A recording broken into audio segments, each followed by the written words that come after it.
കൊല്ലം beach തീരദേശ പാതകൾ ഉപരോധിച്ച് തീരദേശവാസികൾ. കടലാക്രമണം തുടരുന്ന സാഹചര്യത്തിൽ അധികൃതർ വേണ്ട നടപടി സ്വീകരിക്കുന്നില്ലെന്ന് ആരോപിച്ചാണ് പ്രതിഷേധം. അരുൺരാജ് കൊല്ലത്ത് നിന്നുണ്ട്. അരുൺരാജ്, വിശദാംശങ്ങൾ.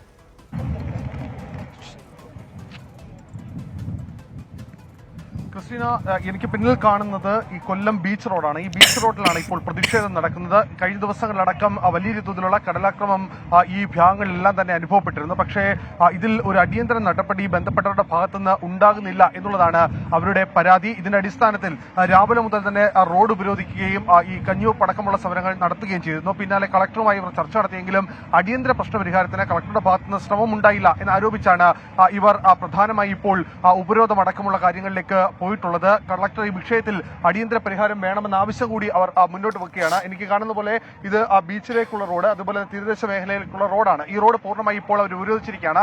കളക്ടർ സ്ഥലത്തെത്തണം, ഈ വിഷയത്തിൽ അടിയന്തര പരിഹാരം ഇക്കാര്യത്തിൽ ഉണ്ടാകണം എന്നുള്ളതാണ് ഇവരുടെ ആവശ്യമായി മുന്നോട്ട് വെക്കുന്നത്. കാരണം കഴിഞ്ഞ 2 ദിവസമായി ഇവർ അനുഭവിക്കുന്ന ഈ ദുരിതം അത് യാതൊരു തരത്തിലും നമുക്ക് മാറ്റി നിർത്താൻ കഴിയില്ല. കാരണം പല വീടുകളും നിലംപൊത്തി, പല വീടുകളിലും ഇപ്പോഴും താങ്ങാൻ കഴിയാത്ത സാഹചര്യമുണ്ട്. അതുകൊണ്ട് തന്നെ ഈ വിഷയത്തിൽ അടിയന്തര പരിഹാരമോ പുനരധിവാസം അടക്കമുള്ള കാര്യങ്ങളിലോ തീരുമാനമുണ്ടാകണം എന്നുള്ളതാണ് നിലവിൽ തീരദേശവാസികൾ മുന്നോട്ട് വെക്കുന്ന ആവശ്യങ്ങൾ പ്രധാനം. ഇക്കാര്യത്തിൽ നടപടിയിലേക്ക് പോകുന്നില്ല എന്നുള്ളതാണ് ഇതിന്റെ പ്രതിഷേധം ഇപ്പോൾ ഈ ഉപരോധം അടക്കമുള്ള കാര്യങ്ങളിലേക്ക് പോയിരിക്കുന്നത്. എന്തായാലും ഉന്നത പോലീസ് ഉദ്യോഗസ്ഥരടക്കം ഇപ്പോൾ സ്ഥലത്തെത്തി ഇവരുമായി ചർച്ചകൾ നടത്തുകയും ചെയ്യുന്നുണ്ട്.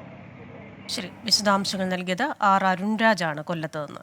ലോകത്തെവിടെയായാലും ഏത് സമയത്തും 24 വാർത്തകളും ഓഗ്മെന്റഡ് റിയാലിറ്റി പാക്കേജുകളും എക്സ്പ്ലെയിനറുകളും വിശദമായി കാണാൻ ഞങ്ങളുടെ യൂട്യൂബ് ചാനൽ നിങ്ങൾക്ക് സബ്സ്ക്രൈബ് ചെയ്യാം.